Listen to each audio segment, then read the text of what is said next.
So we're very pleased tonight to have Katrina Murray here, who's representing Better Together. Katrina is a Labour Party activist and a member of UNISON, working in NHS Lanarkshire. We also have Kat Boyd, representing Women for Independence. Kat is a trade union activist and a founding member of the Radical Independence campaign. Also on the top table we've got Bernadette Lavelle, who's a senior steward for the West, so Bernadette will be helping me keep you all in order tonight. Okay? Right, each speaker is going to be given 15 minutes to present their case on the referendum question. Then there'll be time for questions and comments from yourselves. We'll give Katrina and Kat 5 minutes to sum up at the end. So we've agreed, Katrina and Kat between them have agreed that Katrina's going to speak first and then Kat will sum up first. So I know that everyone tonight will treat both speakers with respect and courtesy as fellow trade unionists. It's very important that we keep that in front of our minds, and we're really thankful that the two of them have come along tonight. I would also ask that any comments from the floor come through the chair, and that you also treat each other with respect. I know I don't really have to say that, but I thought I should. Could I also ask that mobile phones are all switched off at the moment, so because it's been recorded with it. Okay, so if we just get started, and Katrina will go first. I'd like to say a big thank you to the Skills Development Scotland branch for inviting us along tonight. It's really good to be part of this, and that's actually one of the really good things about the referendum campaign, is that actually we're getting a level of political engagement across Scotland and that we haven't had in a very long time. And then whatever happens on the 19th of September, the early hours of the morning of the 19th of September, we actually have to make sure that we don't lose this part of it, and whatever Scotland emerges afterwards is very much more inclusive of political views and political activism, because people have got active across the campaign of both campaigns. As Kate's introduced me, I think I need to be very, very, very clear that I'm speaking as an individual who happens to be a member of UNISON and an activist in UNISON. I'm not speaking in any capacity whatsoever with the organisation. These are my views and my views alone. But it's partly my experiences as trade unionist that have brought me to where I am. And I'm going to start off by talking very much about my journey to know, and why I believe that a vote no in the referendum, voting against independence, is actually the best option. And for somebody who came from a very, very active Labour Party background, I didn't automatically start in the no position. I was at a position, I thought, yep, we're going to have a referendum, I want to see what's on offer. I want to look at what's there. I know where I feel comfortable with, but could Scotland do it? Could it be the sort of Scotland I would be comfortable with? And I thought and I was very much the keeping of the open mind. Then I went to the Tolpuddle Martyrs Festival in deepest, darkest Dorset. Any of you ever been to Tolpuddle? Yeah. Yeah. So literally, it's this village of about 35 houses if you're lucky, yeah, and a big field. And it was one of the places where the trade union movement was formed, as 6 agricultural workers formed a trade union to stand up for workers' rights, and therefore got deported to Australia, and the fight in the campaign to bring them back. But every year the TUC organises a festival in Tolpuddle where you debate trade union issues, international issues, citizenship issues, entertainment, and all of the other things that festivals bring about. And we started talking about what we wanted to see about the country, and how we wanted to change our country. And the slogan of the festival that year was "Solidarity works best together." And I thought, okay. And at Dorset, so there was lots of cider. So talked a bit more, and we started discussing, as you do, as you do over large amounts of cider, the referendum and the Constitution, and was Scotland radically different from England, and the trade union movement from England. And I thought, actually no, we're talking about fundamental workers' rights. We're talking about issues of low pay. We're talking about 0 hour contracts. We're talking about education systems that don't alienate people. We're talking about how we get people back into work. And these are the same issues that affect our people UK wide. They affect our people globally. And there wasn't a question that we were talking about where the answer to me thought, actually, it's not about putting up a border. And being quite honest, that's where I am as a trade unionist. I fundamentally believe that together we achieve more than we ever do as individuals. As a bigger unit, we achieve more. When we're negotiating, we negotiate on behalf of our members.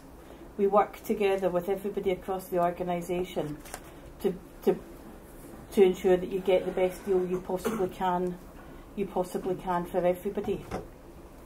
We look at the different parts and being able to redistribute spending and redistribute wealth, so that the poorer parts of our country are able to benefit from the wealth that other parts have. And with a bigger pot, it's easier enough to share out. We saw that in local government, particularly when Strathclyde Regional Council got split up into the 12 different authorities, all going very different ways, and the people that lost out predominantly were the services here in Glasgow, where they got a bigger proportion of the cuts there, because of previously the council tax, or even going back to the fact that the rates then were being spread across the whole of the west of Scotland. Don't get me wrong, there's lots of things that I want to see changed about our country. I want to see investment in jobs. I want to see every young person leaving school with a future. I want to see everybody everybody being able to get into a job and feeling confident in a job and supported into a job. I want those jobs to be secure jobs. I want there to be investment in public services, and not just the bits that people see often, and not recognising the role that those people that support the wider public, the rest of the public sector, actually have. But all of those are policy things. They're not things that it's automatically saying we need to change our constitution. We need to put up a border to protect those, or to defend those.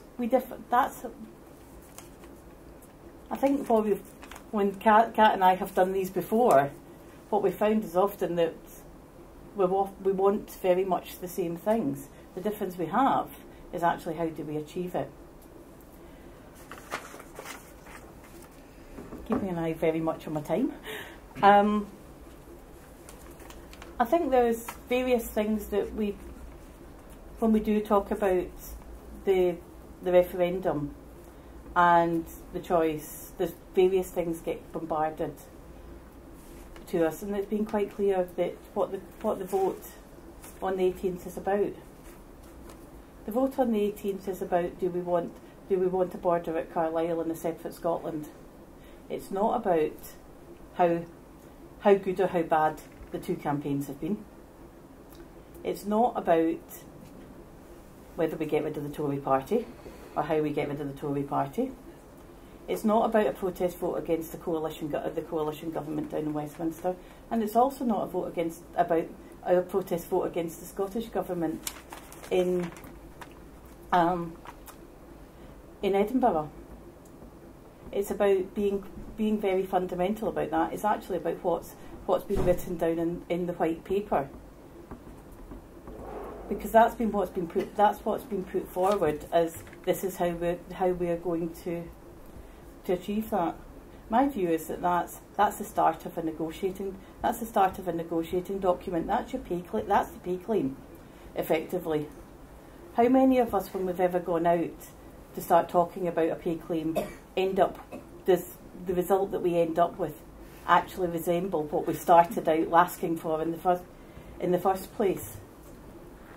I spent many years as a local government rep talking about whether we submit a 5% or a 10% pay claim, knowing we'd be lucky to end up with the 1.5, 2%, or if in a very good year, a 3% deal that we eventually ended up with. We need to be honest with ourselves, and it is, and I'm being quite clear, it's a personal decision as to where people are. Those are my main reasons for voting no. When it comes down to it, I don't believe that the answers have been given. I think we need to know very clearly what the effects are, and I'm being quite honest. I also in my darker moments worry about my mortgage and being able to keep paying that in my job. But I think it's more fundamentally, do you believe that we're better to get better as part of a whole, being able to stick up, being able to defend the people who not necessarily can't defend themselves, or do we believe that we achieve more separately? I think that comes down to where the difference actually lies for me. A trade union activist, like you've already said. I'm not a member of any mainstream political party. I'm not in Labour or the SNP or any other organisation at the moment. And what I wanted to talk about tonight was risk. And there's lots in the press about the risks of independence and what might happen if Scotland votes yes. But I want to talk about the risks that we face if we vote no. And I think they're very serious. And it's a very serious matter, I think, to be able to look at both options and look at the risks. And I want to start with a quote from a newspaper. Some of you might have heard it before, but it starts like this. How much of Scotland's economy will be left intact if a Scottish Assembly gets the go-ahead? It's from an editorial piece that was written in the Daily Express in 1979, just prior to the other referendum in 1979. And it continues, will our coal mines go gaily on? Will Ravenscraig or Linwood thrive? And we know what happened. Scotland voted no. And our coal mines shut. And from 1980 to 1995, Linwood had the highest level of unemployment in Scotland, as 13,000 jobs were lost at its car manufacturing. And what that means, it's not just about jobs and the way the economy runs. Families were ripped apart as people struck out over Scotland, over the UK. Some emigrated to Australia, to Canada to find work. And I think that's a tragedy. People talk about what happens when taxes are too high and capital flies out the country, and people talk about capital flight. Well, I think the loss of your greatest resource, which is your people, the people that actually prop up society, is far, far worse. And as for Ravenscraig, I'm originally from Hamilton. I've lived in Glasgow for about 8 years now, but I'm originally from Hamilton, and I'll never forget the day that I stood on top of the big hill that we used to live at the top of a park. My mum and my dad and all our neighbours, and people came up, drove up the hill to watch Ravenscraig being destroyed. And that for me is a symbol of Thatcher's legacy of a profitable industry being ruined in order to fund the monetarist project at the City of London. And if there's a no vote in 16 days' time, can we trust Westminster to reward that perverse loyalty? Well, they didn't in 1979, and I don't think they will this time. There is £25 billion worth of cuts yet to come and that's regardless of who is elected. That includes 10 billion from welfare. There is a cross-party consensus at Westminster, not just to keep Trident, but to continue spending money on it. And just I wanted to, on that, because this is the first time that you've had women speakers from the campaigns. Now, women have the most to gain from voting yes. So far, since 2010, since the coalition government came to be, women have shouldered 75% of fiscal budget cuts. And if there's still more to come, we can be sure that women will shoulder that too. And in 2015, if there's a no vote, in 2015, as Labour and the Tories battle it out for the same swing seats, it's always the same swing seats, the middle-class Middle England vote that pits them against each other in this war for those seats. I have no doubt about it, but it will be Scotland's funding that is on the chopping block. The continuation of the UK model for ordinary people, for women, is indefensible. And when I said Scotland's funding will be up for renewal or up for review, and that's the phrase that was used by Professor David Held from Aberdeen University, he said there will be big pressure to review, and by review I mean cutting Scotland's public expenditure in the event of a no vote. Barnett is based on convention, it's not law, and in the event of a no vote, in the face of continued austerity from Westminster, that will be the competition ground for Labour and the Tories. And I disagree with what Katrina said about this not being about the Tories, because it is, and for a lot of people it is, and that's undeniable. It is 59 years since Scotland last returned a Tory majority, and for more than half that time we have endured Conservative rule. Based on that current picture, it means we can expect a Tory government at Westminster for 1 out of every 2 parliaments. And for me, it's not just about the Conservative Party being the right-wing option. What I have seen, in my short involvement in politics, is that every time there's a Labour government that might be able to, with pressure from the left of its party, make a tiny little bit of reform, like something like Sure Start or one of those things that worked quite well, as soon as the Tories get back in, they don't just push back on it, they roll back even further. And that's what's happening to something like the NHS now. So I do think it is about Tory governments. And for me, a no vote locks us in to the possibility of Tory governments, and it locks us into austerity. And I'll finish on this point. Now, I'm a trade union activist, and like Katrina, the concept of solidarity is something that's really important to me, but I don't think this debate, the referendum, is about flags or borders or anything like that. And you quoted the Tall Puddle Martyrs theme for that year, and I think it was solidarity works best when you work together. No, it was solidarity works best together. I've got the T-shirt. Great. Well, I think solidarity probably works best when it's not criminalised. And right now, the UK has the worst anti-trade union legislation in Europe. I think actually it's Lithuania is actually more regressive than what we have. So when it comes to fundamental workers' rights, I'm not saying independence is a panacea. I don't say that by voting yes suddenly we've got great trade union rights. But there is no option under the status quo for a party that will stand up for trade union rights. And in terms of solidarity, as just a normal person, I think Scotland can really offer one of 2 gifts to our brothers and sisters in England and Wales and Northern Ireland, and it's one of 2 gifts, and it's either 40-ish or so Labour MPs to join Westminster every other parliament. The other option is a social democratic project to the north, a social democratic project where all the ideas about that are coming from the Commonweal, from radical independence, from all the different yes groups. I can't accept that the white paper is the only vision on the table. The 18th of September is a chance. That's all it is. It's an opportunity. It's a wee gap that's opened up in a system that's replicated misery and despair for so many people. And my last point is just, Kate had quoted in her opening remarks the question that's on the ballot paper, but for me that's not the question. And when all the activity's going on and there's loads of meetings and you're canvassing and doing stalls, and that's on both sides, people are campaigning with everything that they've got.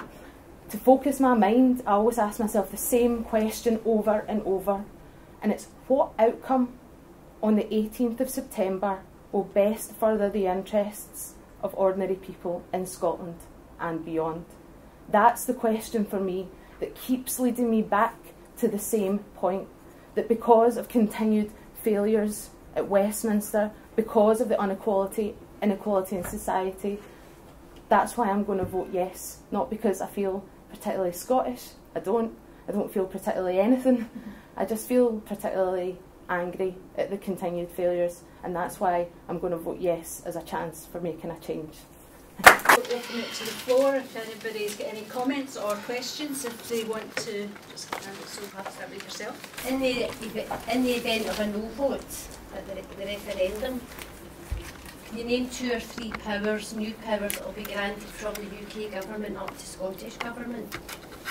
Okay. Why are we better together? In other words, give me 2 or 3 examples. Will we maybe take a couple of, is that a question to Katrina, so we'll take a couple of questions then maybe come back. Raza. My question is slightly different than powers. Because over the years, every political party used multiculturalism as a spin and causing chaos and everything. But so far, haven't really seen anything, both parties or both sides using multiculturalism to push their agenda. But I watched the program last night. It was a wee short clip for referendum debate for yes. Just say, I don't know about the other side because I haven't seen the other side.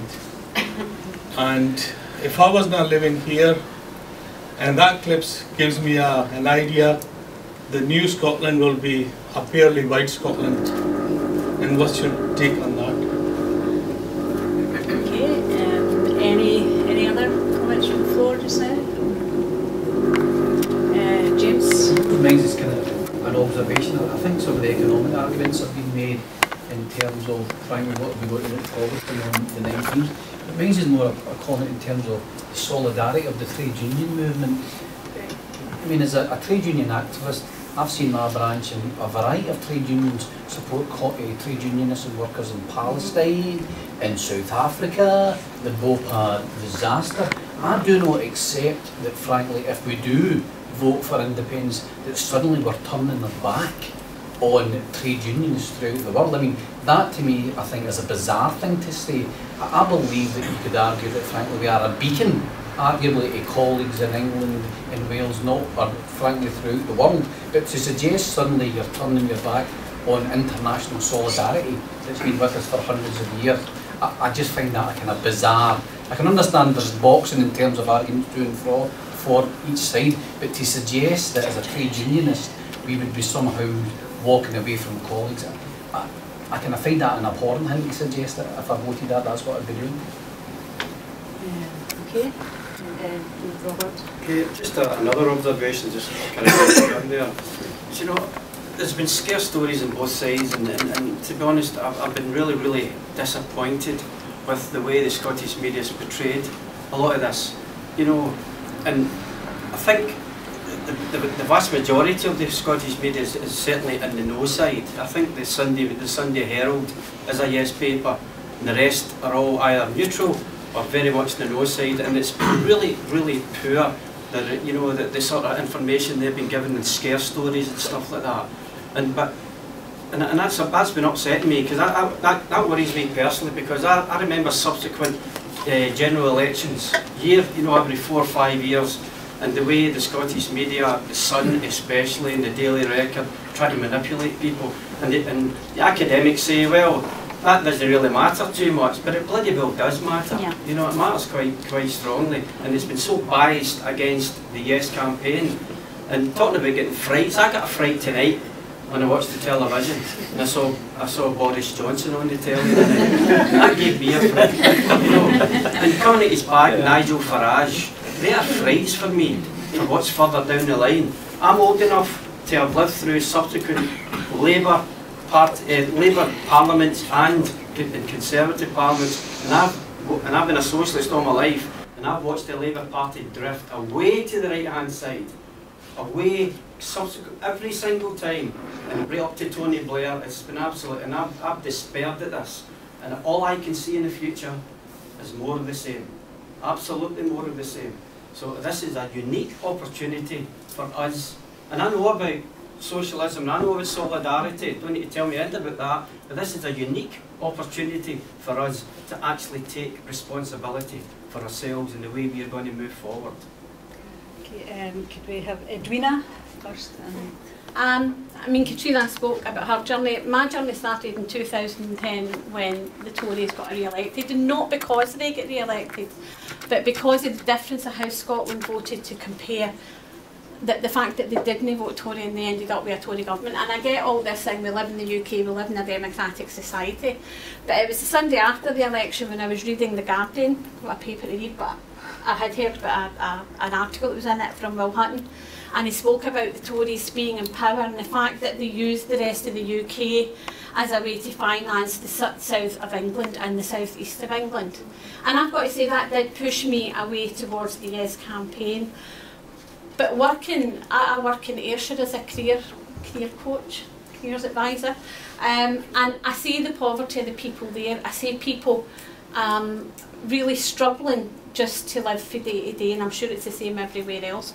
And I don't see that getting any better. I think, and I've listened to the debate very carefully over the last few months, and I've thought about this over the last 4 years, and it wasn't an easy decision to come to vote yes. But I think at the end of the day it's time for Scotland to grow up and time for Scotland to take the reins of its own country. In '97 when Labour got elected, they promised regional government throughout the UK and they bottled it. They gave a Scottish government in Scotland and they bottled the rest of the places, because when they gave the North East a vote for a regional government, they doctored what they were going to give them and made it unpalatable for them, and they voted no. I think it's time for Scotland to take the reins and show the rest of England the way to go. I don't think a centralised government for Westminster understands what the North East of England needs, never mind what Scotland needs. I think it's time for Scotland to take responsibility and to start plotting its own course. Is it going to be difficult? Probably. No change comes easily, but I think it's time. I think we need to bite the bullet and move on. Okay, I think it was Ross and then Derek. Just wanted to ask the candidates what their view would be. I know it's a bit of a hypothetical question. In the event of a yes vote, well, it's going to be not so hypothetical, but in the event of a yes vote, how do you see kind of politics realigning in Scotland in terms of, like, you know, I'm a traditional kind of fallen out recently the Labour Party, you know, but how do you see politics realigning in the event of a yes vote? Because I think the current model is not working, and my fear in a yes vote is that, you know, we become a one-party state. You know, the SNP takes a lot of kudos from winning the referendum, and the opposition at the moment in the Scottish Parliament is very poor. So how do we avoid becoming a kind of very kind of centralised country in Scotland with a one-party dominated policy? Derek. A lot of questions here. Maybe we'll have another couple of Let me have one question anyway. I know you're going to have a hard job answering something. Can the no side not at least accept that there are going to be some benefits to independence? Because we never hear about any benefits from the no side. We're going to get rid of the House of Lords. How fantastic is that going to be? We're going to get rid of Trident. It might take a few years, but that's fantastic. We're going to get rid of all these lazy, gravy-trained Labour MPs. That's going to be fantastic as far as I'm concerned as well. There are a lot of benefits that I don't think the no side, especially the left of the no side, have accepted. One other point I'd make is about the radical independence campaign. I think the kudos, the plaudits that they should take for getting into our schemes in Glasgow and other cities in Scotland, and getting people, especially young people, back interested in politics. That has been an incredible thing for them to do, and I absolutely commend people like Kat for doing that. It's something that the Labour Party left behind years ago when they deserted people who don't vote, we don't care about you, you don't vote anymore, and these young people have done a fantastic job in terms of doing that as far as I'm concerned. do is give Katrina and Kat another chance to come in, then it'll be Eddie. Okay. Okay, right. First of all, we'll start with the powers of the Parliament. Did you know that there's new powers coming to Parliament in 2016? Anyway, there will be an expectation for Scotland to be raising its own income tax in 2016. Yep, it's not as much as certainly I would like to see, but there are more powers already coming. The fact that the income tax, and that partially says we should be raising an aspect of our own taxation, because that's what grown-up parliaments do. We've had the power to be raising. We voted on a power to raise or reduce up to 3 pence in the pound in 1997. Was that? It has never been used. Was that enough? Probably no. There should actually be a case of we'll be expecting people to be raising your own income, because that's actually right. A grown-up parliament should be raising its own income for spending and being able to campaign on those priorities. But actually, looking on that and being quite honest here, and I was invited here as a member as a representative of Better Together. Better Together is made up of 3 different political parties. These 3 different political parties have all come up with their own different further devolution powers. They have agreed that there will be further powers, and then it's a case of negotiate exactly what is there. Surprisingly, and the most radical of them is the Tory party offer. And there's a lot in it in that offer, which is around about the complete raising of income tax that would be interesting to see how that translated. I wouldn't be quite clear about it. They want to reduce public spending, and that's why they're suggesting it, because people don't like voting for higher taxes. Multicultural Scotland. I think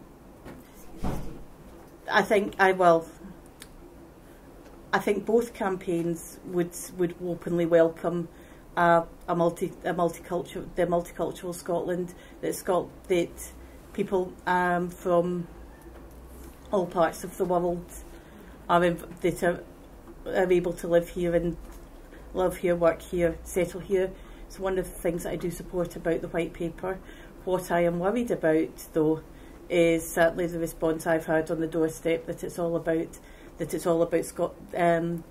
keeping Scottish people and the definition of what Scotland is.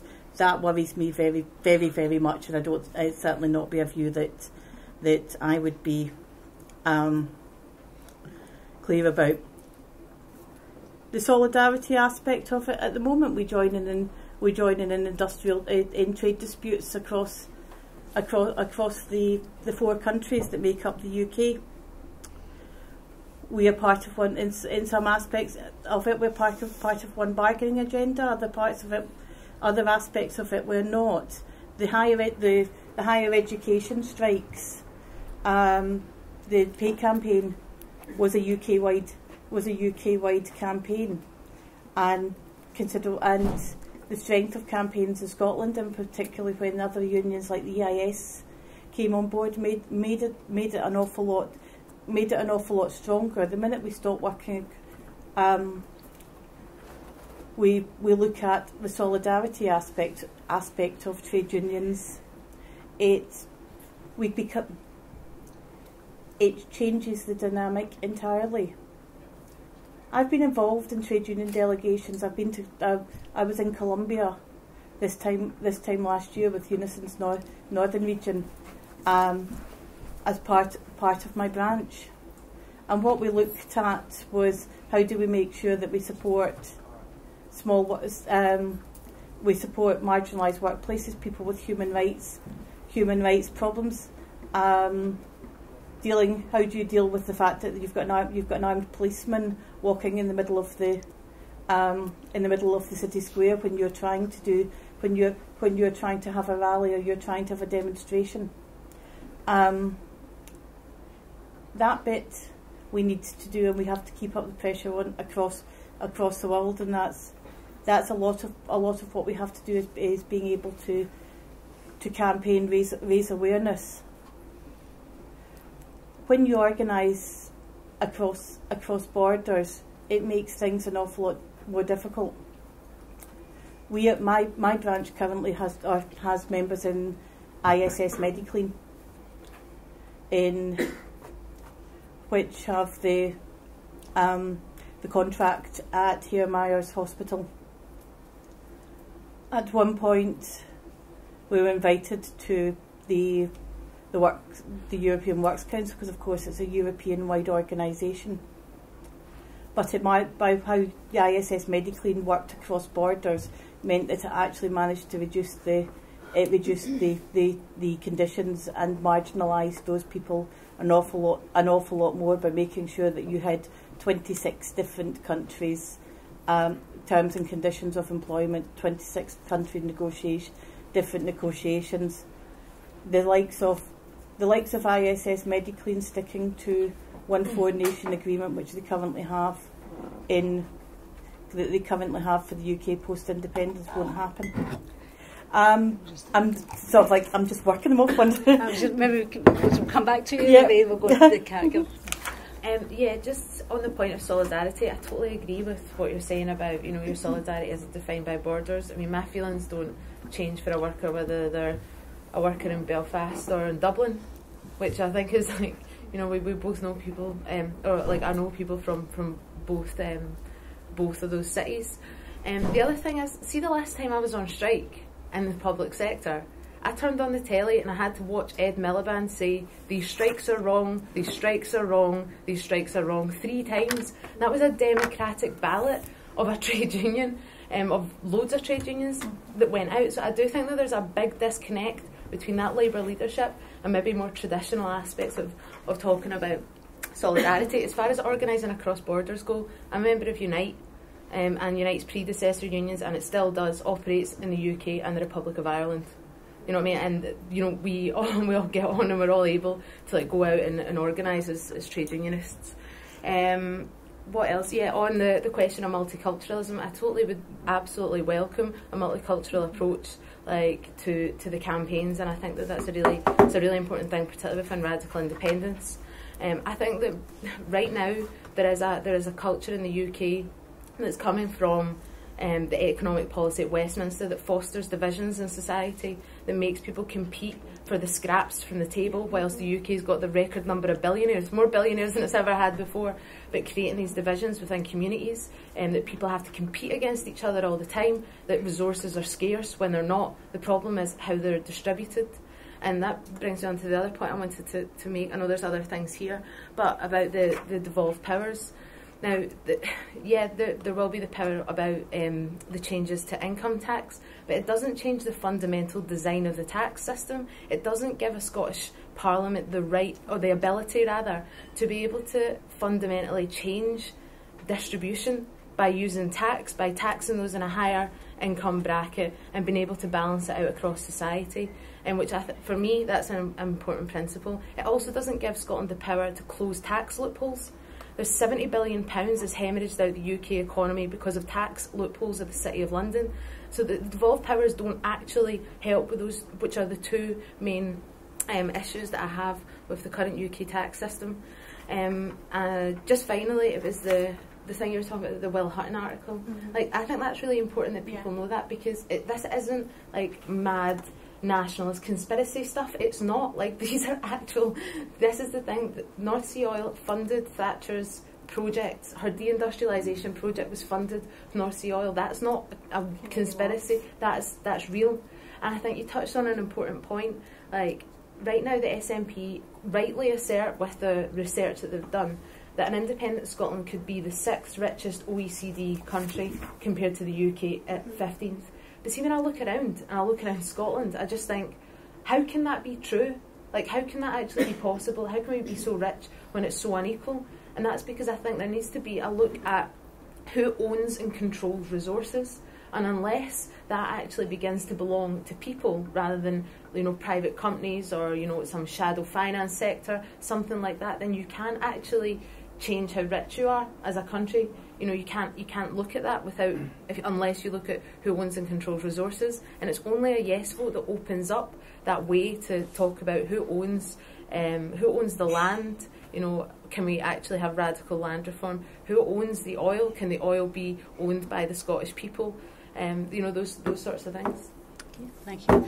I think Eddie was wanting to come in, and then I was about to say, do I get back to the rest of the answers? You will. Yeah. Okay. Can I say I also, like yourself, Katrina, had a journey from being a Labour councillor, being an implacable no supporter, to no being a Labour councillor, to being someone who wanted to look at the benefits of Devo Max, to not be offered the opportunity to vote on Devo Max, to then have to decide between yes and no, who tactically thought that yes would be best only from the viewpoint that if there was a decisive no vote, it would be a disaster for Scotland, to listening to the UK Defence Secretary comments on Trident will be here forever, amen, to saying, no, I am not just going to vote yes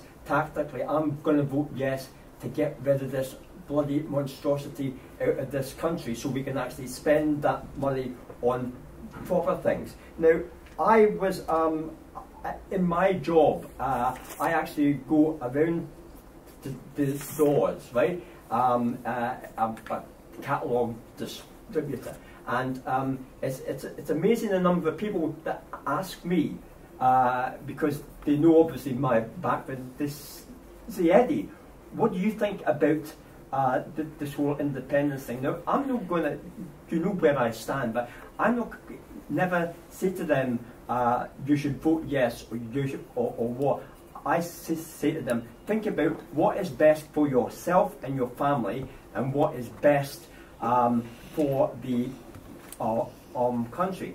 And if both of those, you can reconcile both of those, then you know what to do. Now, I know what I'm scared of, and I am more scared of no than yes, because I look at, for example, myself, who was subject to 2 heart procedures carried out by the NHS. My being here and my quality of life are down to the NHS. When I read about some of the stuff that's going on in England, it really, really petrifies me at what might happen. I'm not saying it will, but what might happen, what might be coming our way if there is a big no vote. But finally, I'd like to say, just a point you made, Kat. I went to the Edinburgh Festival to hear Owen Jones, and I think people probably know he's a Guardian journalist. He's always on the telly, and he made the point that they reckon that in terms of maybe social security fraud in Britain, there's maybe maximum £1.5–2 billion. He said, and yet you've got Ernst & Young and the other 3 big accountancy firms, Ernst & Young and George Square, responsible for £25 billion of tax avoidance. Now that's just our share, that's £2.5 billion that we should be getting. Now, all I can say is that, you know, I am now quite passionate about this. Passionate in a passive way, but passionate because I do believe that if we don't control these things, then we will never be able to change them. And I know they have tried to control them. I've heard Margaret Hodge pontificate so many times about tax avoidance, but nothing seems to change. if we are in control in Scotland, maybe we can start to change it. Okay. Well, Katrina, do you want to come back in and answer the Yeah, point? there was the one, because I was trying to make sure that, because one of the things that is very easily done is that when people speak generally and you then say, nobody actually talked to me about this question that I made, and you go away feeling angry. You might not necessarily like what I'm going to say, but I'd rather we actually, that I don't want to do anybody the discourtesy of not actually speaking to them. Question about certainly the Boris Johnson. What folk seem to be missing out, and that about Boris's leadership, alleged leadership challenge. There has to be a vacancy. The Tories, which will not come up to 2015. So, and they don't. At which point we do still have another general election. We do still have another general election before that. My gut reaction is that Ed Miliband would have to be Prime Minister for Boris to become leader. You talked about the Scotland and Edwina, and about what makes Scotland being different from London. It is, yeah. But so is the northeast of England, so is the northwest of England, particularly so is the southwest of England. If anything, the part of the country which has got the poorest part of the UK is the southwest of England. It is bordering on other parts of certainly Eastern Europe in levels of domestic income. The northeast voted no in the referendum, but it wasn't just Scotland. Wales voted yes, very, very narrowly, and have also had more powers since then, which, to be fair, which for the record were actually granted. The basis for the referendum were granted to them by a Conservative government, Conservative coalition government. Northern Ireland had the power sharing executive, and from there. London also got its own assembly, and it was right for London to get its own assembly. Whether the other parts of the country weren't actually ready for the debate at that point, but those debates have started up again. And part of this debate has meant that the cities, and particularly the cities in the north of England, are starting looking at how they work together, how they look at developing much more regional government.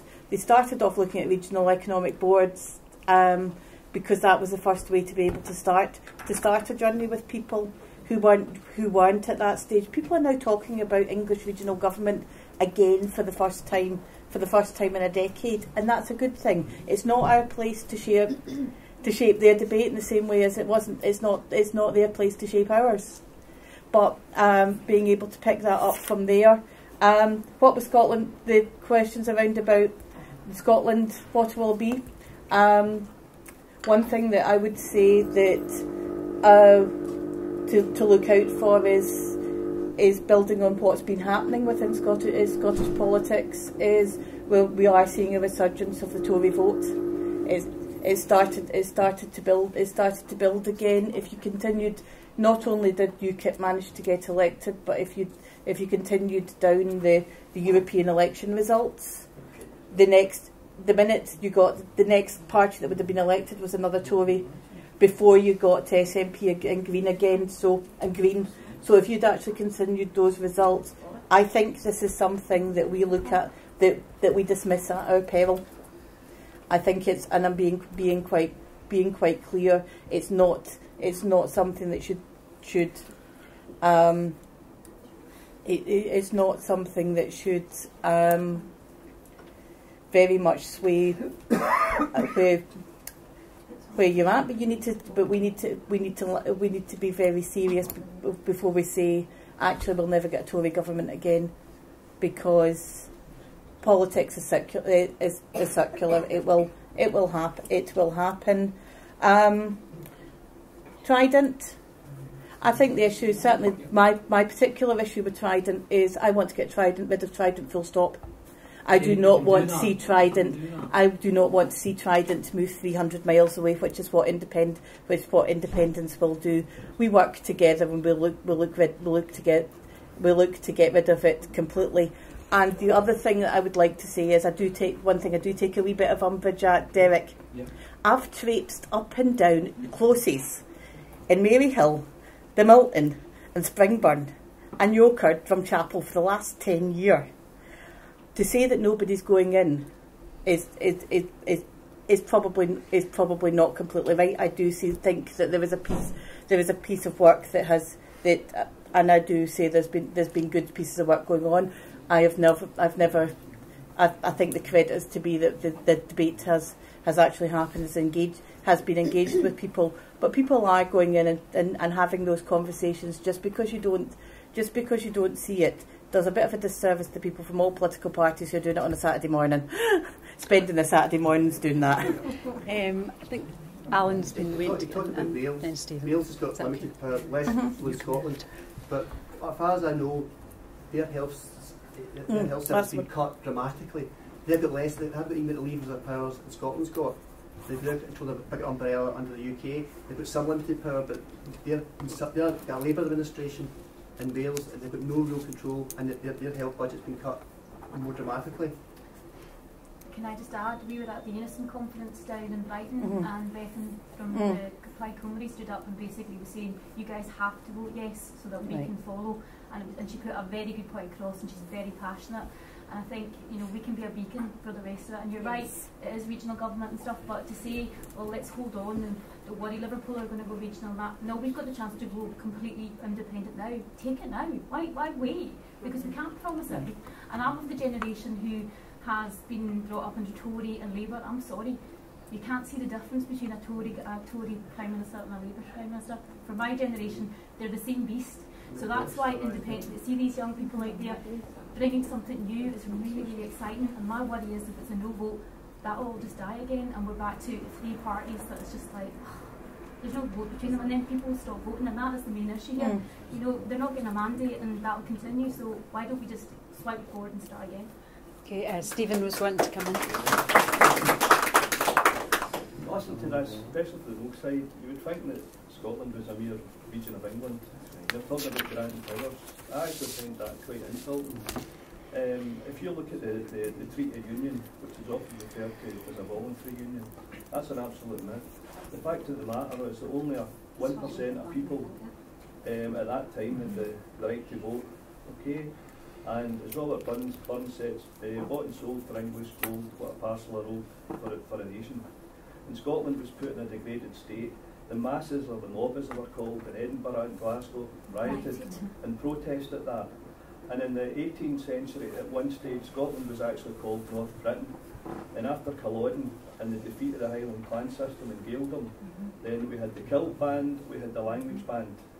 And Simon Jenkins, who's a journalist in the Guardian, had a very interesting comment on the Andrew Neil programme last week. And he spoke about the internal colonialism. How when you look at the British Empire, it started out with England colonising the Celtic fringe, right, taking the language, everything, and treating the people, as he said, as second-class citizens. And then you had the empire move outwards. And I don't believe that the British state can be reformed. I think that's been proven after 80 years of the Labour Party or whatever. I believe that the British state has to be deconstructed in the way that it was initially constructed. And listening to no speakers, all you get is gloom and doom, relentless negativity. But as the good book says, I'm not one to often quote it,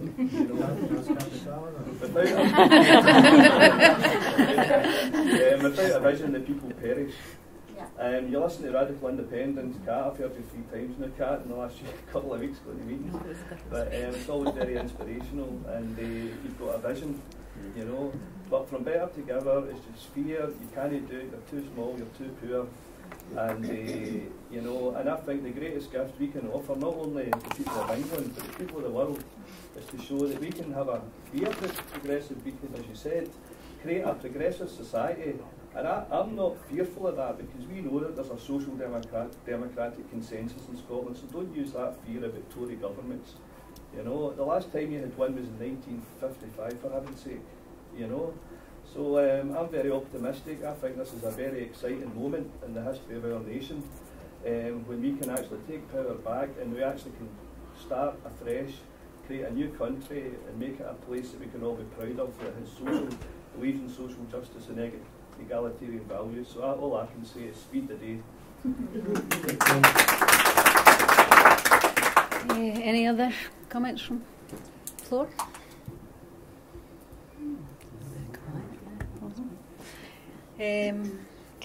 Cap, you want to go back in there? Yeah, there was a couple of things, and I realised that I missed a couple of things as well from the last round of questions. Sorry, I was scribbling loads of notes. On the question of Trident, I mean, that is a fundamental. Trident must go. It must be decommissioned. And see if they try and move it to anywhere else on the British Isles. I'll be, and I'm sure there's other people in this room, we'll be the first people organising the buses down there to say, well, you're not putting it here either. I think that is a fundamental point, is that imagine having the British government on the back foot on that one, that people power can actually say, no, we don't want nuclear weapons anywhere on these islands. I think that would be really powerful. But the only way to get to that situation is to vote yes in the first place. I also know, yeah, you were talking about like how there are parts of England that are poor as well, and that's the point, that there are regions of England that are poor, that their wealth as well gets sucked into the City of London. That's the point. Yes offers a political challenge to what is at Westminster, and yes can offer a vision. Like, I did a meeting like probably nearly, months and months and months ago with the General Secretary of a trade union, right? This person will remain nameless, but a General Secretary in a very powerful position. And it was about the bedroom tax, and it was before Scotland started to mitigate for the bedroom tax, and he said, make it unworkable up here, make the bedroom tax unworkable, and you will be a leading light to the rest of our nations. And as soon as he said it, I thought, yes, that's it. Like, and I've remembered that quote since, because I know loads of people from all parts of England, Wales and Northern Ireland who are saying, please vote yes, please do it, and that they want to see that Scotland can do something differently. There was something else as well. But yeah, and I know loads of, this is coming from mostly trade unionist pals in England that are looking at Better Together, and they are astounded that that's happening. And I'm talking like people who are left of Labour as well, because Better Together is the new parcel of rogues. It's a combination of the Labour Party that led us into the illegal war in Iraq, the Tories that hate trade unionists, and the Liberal Democrats who, for people, my friends voted for them because they stood up for student rights and free tuition. And as soon as they got their arses in the seats, as soon as they got their bottoms in the seats, they sold their principles down the river. So that is the challenge that Yes makes to that grouping, and I think that is a really, really powerful thing. And on the last point, it was about the media and about getting a fright when Boris comes on the telly. Someone told me, like, it was in a conversation about voting no, and they were like, oh no, do you know, like, see if there's a no vote, the thing that terrifies me the most is imagine what the front page of the Daily Mail or the Sun will read. It'll be a picture of David Cameron with the man who saved Britain. And like, honestly, not on my watch. That was enough to make me like go nearly 24 hours without sleeping and just canvassing every single door in my clothes. Okay, Raza. Kat, you made me not to trust politicians, obviously the way you explain things, and how we can trust, obviously, both sides, those who are saying if you're better together, you'll be great. If you're Yes campaign, Independent Scotland, you'll be fantastic. Why I should trust politicians? We'll keep that question in mind. James? Just a last thing. I mean, at the end of the day, in the 19th of September, our hope is yes. But see if you're hoping for no, what I have a difficulty getting my head around is, what do you actually have to celebrate in terms of a vote for no? Because I work in the public sector, and I know the night of the long nights in terms of the cuts is around the corner. And I have a great difficulty in understand, frankly, what is there to celebrate for a no vote? For us jocks to get punished from down south for even having the cheek to suggest that we might actually leave? Because you better believe it, I'm not an SNP voter, but I do believe that an aspect of the cuts have been held back because they wish to hold them back to try and promote a vote for independence. Now, if I was the Nats in the 19th, I was saying, the game's a bogey, we now have to cut our cloth to suit. And by the way, in December, you'll not find anybody walking down the street when the cuts have all cut in that say they actually voted no. Because there'll be nobody that says they voted no. And that's what worries me. As a trade unionist, one of my heroes was Bob Crow. And I remember meeting Bob and having a snifter port with Bob in Dundee at the STUC conference. Now, Bob didn't want to see the RMT broke up. You better believe he didn't want to see it broke up. But Bob would sit there and say, and I can't do a Bob Crow, so I'm not going to try and do a accent. But Bob would say, that's a bad Scouser accent. Bob would say that he couldn't believe why, after all the years of Tory rule, well, he didn't want to see the RMT broke up. He was flabbergasted that us jocks wouldn't be voting for independence. After all that happened, he said, I don't want to see the break up the RMT. He says, but if I was you guys, I wouldn't even be thinking twice about leaving. I don't want to see you leave. But that was good enough for me in terms of, if that was a UK trade unionist who believed in international solidarity but could still see the merits of us in terms of this beacon argument, he thought, I can't believe why you're even thinking about it. Go, take it and show the rest of us the way forward. That was Bob's view. Can I say one more thing about Scotland being a beacon? When the poll tax came in and Thatcher decided to test it out in Scotland, Scotland became the beacon for the No Pay campaign and the battle against the poll tax, and helped people in England and Wales organise down there. But we led the way in Scotland.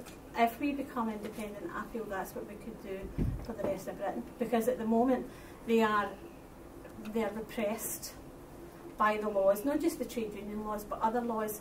Young people have no future. Scotland could lead the way and show them how it can be done. I don't necessarily think that's going to be the SNP lead the way. I think Scottish politics will change. But we could lead the way and show how it could be done. You change the wallpaper once you get hold of the house. Are you a yes now, Katrina? Hold up. Could we let Katrina come back in? Right. I think we're right. Is this the official summing up bit now? Or we just kind of gone in this? We're kind of gone like that. We're just going like that. Right. I think it's the thing about it being that actually being quite clear, and one thing James is very actually right on, but it's not actually about, and being quite clear about it. It's not that Westminster is going to say no, this is coming. All of this Swinney has front loaded the reductions in budget so that the cuts come, particularly in the next financial year and the year after that. Everything has been geared around about being for the referendum. That we all know that it's coming. Anybody who's been involved in the negotiations know what you're dealing with. But we also know that there has been the edict come down that you don't talk about anything bad prior to the 19th of September. That we know you talk about the NHS and what's worrying about certainly about the English health system. The NHS in Scotland is wholly devolved. It says so in the white paper. It has said so by Alex Salmond has repeatedly said so in the debate. Everybody's talked about it being wholly devolved. What we're not talking about though is the consultant vacancies that we can't fill in Scotland. We're not talking about how close we are getting to the borderline of being able to provide a service safely. We're not talking about the number of 0-hour contracts or bank staff that are being used in the NHS, and particularly the staffing figures which were released last week, and the NHS statistics, which talks about there being 1,000 less nurses and 600 less consultants than there were in 2010. And in a country of Scotland's size, that's a hell of a lot of people. Sorry, language. So we need to be talking. We actually need to be talking about that. and it's recognising that is there. And I think we are deflected. There is part of deflection of what's the NHS going to look like in 10 years' time, when actually what we should be talking about is what's the NHS going to be looking like in 10 months' time, and making sure that we're actually providing, that we're actually having an open and honest debate about it. Part of my worry about talking about vision is, that various things about, that skills part about what you do as part of your job, and where your particular skill sets are. As my boss says, it's so clear that I'm off the scale. I'm the vision starter type person. She said, you're not a completer finisher. You never actually get the job done. And actually, it's not necessarily about the vision. We need the detail. We need to be able to make sure that we are still being able to do things and still being able to provide services further down the line, because actually the people of Scotland deserve that. They deserve their public services, and that's the point we need to be at. It's not just about the vision. And the problem is, it's not like the Queen's song. There isn't one vision. There's lots of different visions, and whose vision becomes clear. What's the one point he's talking about politicians? If it comes round to actually setting up those negotiations and being very clear about it, everybody in Better Together has said, if there is a yes vote on the 19th, in the morning of the 19th, we will make sure that we are working for the best of Scotland, and we will be working with that. That was the agreement. That was where it was starting out. How the people of Scotland have spoken. We are accepting the answer, and where it then certainly goes from there. But I'm quite clear about it. I'm certainly not important enough or high enough up the food chain to be part of that negotiating team. Yeah. I don't think, as about to say, I don't know if Kat will be either, because I think it's a fair chance it'll all be politicians. What to be quite clear about though is, we've said that we're accepting the answer. The people of Scotland say the answer, that we will accept a no vote. I think the question, a yes vote. Will you guys accept a no vote? Okay, we'll just have a couple more from yourselves, and then we'll just have the summing up from both. So Robert first. Yeah, I would like just to. I take umbrage with people when they say to me that for every argument they put forward the negativity side, in the Better Together campaign, that there's always a counter argument to that. And I do take umbrage when people try to tell me that we don't have the skills or the experience to deal with any of the problems that we're going to have post the 18th of September. I know it's not going to be the land of milk and honey, but I honestly believe that we will be able to make these challenges head on and deal with them as a parliament, and an elected parliament, a parliament that we all want in Edinburgh, unlike what we're going to get in Westminster for the next 20, 40, 60 years ahead. I believe firmly that we do have the experience and the expertise to take things forward. And we do have, for whatever reason, there seems to be a stronger social and economic vision of reality in this country. And I think that's how we'll take this forward. I know there's going to be issues, there's going to be problems, there's going to be all sorts of things that are going to come into play. But I think there's going to be a major realignment of the politics in Scotland. Yes. Okay. I think that's going to be crucial. Right, thank you. Susan. See, just what you were saying about having one vision, I actually am looking forward to having more than one vision, because see, the vision that I'm given, I don't like it and I don't want it. I want to be in a position where I can have a choice again and be able to have a proper choice and be able to choose a vision, and that won't happen, and no complaint, because they're not my voice. The City of London is not my voice, and I'm from a tiny place up north which is so far away from the City of London that it's, and when you're talking about land reforms and things, these are things that happens in Scotland that they don't understand down there, and I want there to be more than one vision. I want to have that choice. That's what democracy is about, choice, and being able to form our own future rather than just having it forced down our throat by the elite.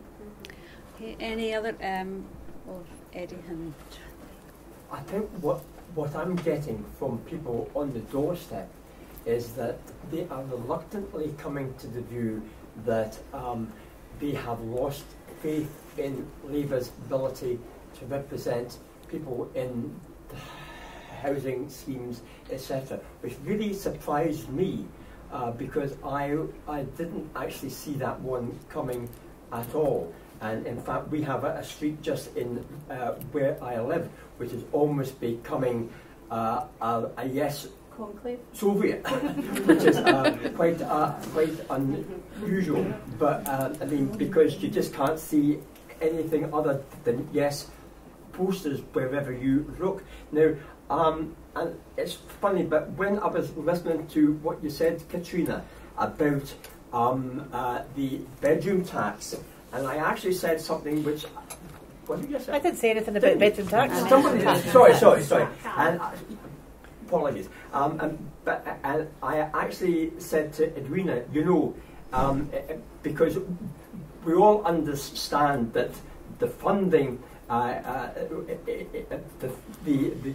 question of the bedroom tax is being is a Westminster diktat which the Scottish government have actually been able to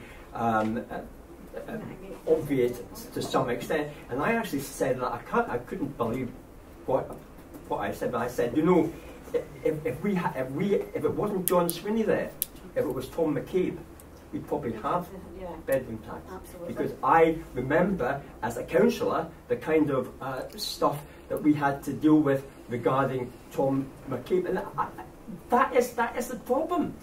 People are moving their focus away from Labour being able to represent them, and as part of that focus, they are saying, well, in order to do that, we actually have to change our whole relationship in terms of the UK. And I think it's regrettable, maybe, but it's a fact. Okay, thanks. So I think what we'll do now, we've just got 5 minutes each to sum up. So I think it was good. Kat was going to go first, and then Katrina, you can. Yeah. I'll try and pick up on some of the points that have been made. Yeah, like, I'm not a politician, and I can't say everything's going to be great. I can't sit here and make like incredible promises based on any type of political paper, but that's not because I'm in some way incompetent. It's because I genuinely believe that it's your own agency as part of a collective movement that actually transforms society. Because if we look back at the history of the Labour Party, when it was left wing, when it represented working class people, was when it was attached to the Labour movement itself. And that's what actually transformed society, not a type of politics where you go to a ballot box and think, you know, it's not that. That's not what's actually going to change things. And there has to be, I think, a recognition of that. Like, I can't promise that it's going to be easy. I don't think it will be. I don't think yes is, you know, going to be like the land of milk and honey. Of course it's not. There's going to be struggle involved. And regardless of what happens on the 18th of September, that's where my place will be. That's what the Radical Independence campaign will be doing. And I do think that there has been, even now, regardless of what happens, which obviously I think is going to be yes, of course. But regardless of what happens, the face of Scottish politics has changed forever. Like, it has absolutely changed. Like, the people who have been changed by this process, that have been transformed by talking about independence, the people that we've met when we've been out campaigning with Radical Independence, people that we've canvassed, they've had their eyes opened up and come into the movement and created that buzz around independence. You know, that it's not about Scotland, it's not about a saltire, it's not about the SNP. This is about fundamentally changing people's lives for the better.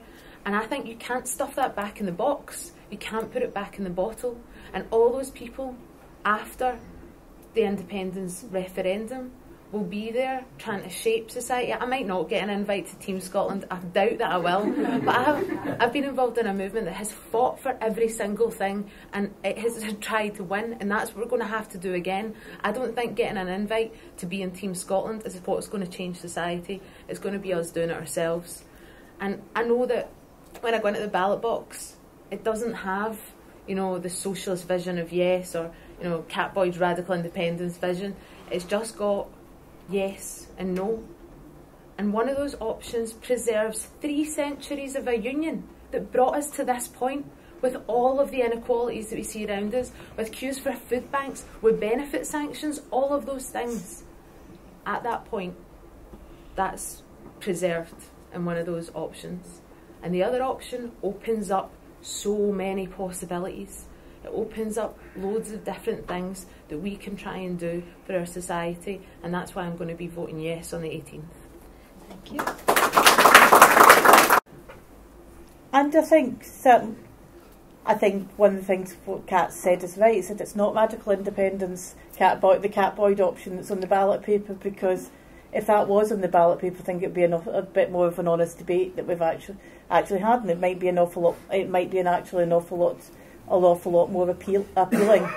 Being quite clear about it is what's on the ballot paper, and Alex Salmond said so himself in the debating chamber of the Parliament 2 weeks ago, where he turned right when he said that what's in the white paper is the settled will of the Scottish people.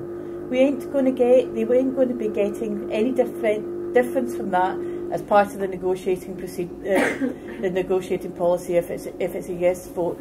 If you think I've said at some point we're too stupid, I haven't. I've never meant that, never said that. I think we've got to be clear that even as part of the Union, as part of the British Parliament, we have had Scots. Whether you've agreed with them or not, they have been there right through those procedures. We've all held most. The one that a Scot hasn't held. No, John Reid held it. All of the main offices of state: the Prime Minister, Chancellor of the Exchequer, Home Secretary, Foreign Secretary. There have been people there that have been. You might not necessarily have agreed with them, but these were Scots. But those were Scots able to assert that level of influence in government, both in the UK and abroad. To say that nothing has changed in the length of time since 1707. We've moved from parliamentary democracy. Women have got the vote. Women have been able to go out to get paid work.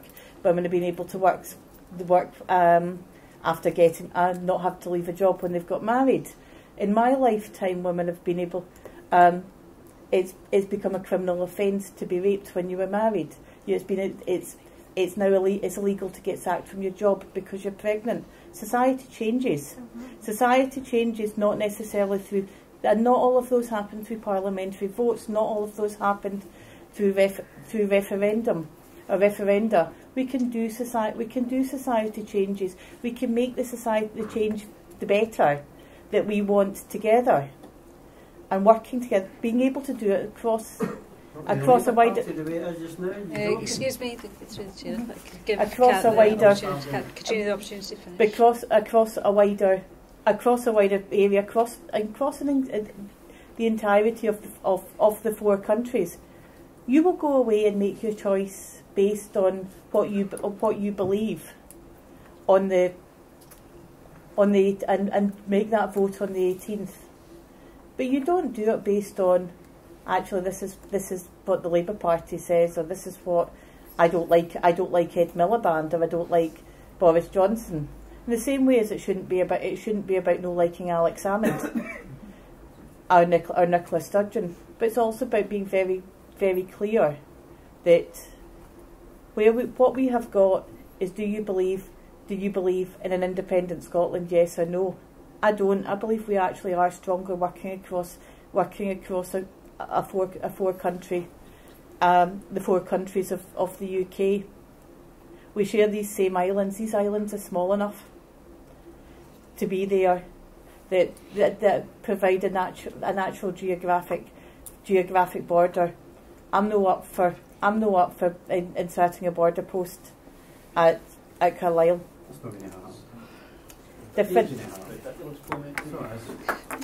Right, I'd just like to thank both Katrina and Kat for coming along tonight. It's been really good discussion. Thank you everybody that's taken part as well. So.